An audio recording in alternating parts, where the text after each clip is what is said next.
இன்றைக்கி நம்ம பார்க்க போகிறது கஸ்டமர் வீட்டில் போய் கார்டனிங் பண்ணது தான். இங்கே பாருங்கள், களையெல்லாம் எடுத்து வெர்மி கம்போஸ்ட் போட்டு எல்லாம் பூ பூக்கிறதுக்கு உரமும் போட்டு க்ளீன் பண்ணி வச்சு விட்டு வந்திருக்கு.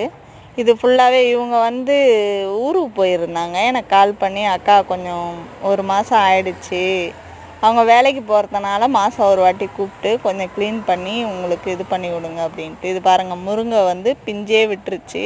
இது ரங்கூன் க்ரீப்பரும் போன வாட்டியை விட இந்த வாட்டி நல்லாவே வளர்ந்து மொட்டும் எடுத்திருக்கு. ஃபுல்லாக போன வாட்டி எல்லாமே கொஞ்சம் டல்லாக தான் இருந்தது, ஆனால் வளர்ந்துருந்தது. ஆனால் அந்தளவுக்கு செழிப்பாக இல்லை, மொட்டு இல்லை, ஒன்றும் இல்லை. இது மல்லி பூத்து முடிஞ்சது. இந்த மாதிரி பச்சை பச்சை காம்பு மட்டும் விட்டுட்டு பறிக்கிறீங்கனாக்கா அது திரும்ப உங்களுக்கு கிளை பிரியாது. அந்த காம்புங்கள்லாம் நீங்கள் எடுத்துட்டிங்கனாக்கா, ஃபுல்லாக கட் பண்ணி எடுத்துட்டிங்கனாக்கா அந்த இடம் காஞ்சி போகாமல் உங்களுக்கு டக்குன்னு துளிர் எடுக்க ஆரம்பிச்சிடும். துளிர் எடுத்தோன்னா உங்களுக்கு திரும்பவும் மொட்டு வச்சிடும். பிடிச்சிருந்தா லைக் பண்ணுங்கள், ஷேர் பண்ணுங்கள், சப்ஸ்கிரைப் பண்ணுங்கள்.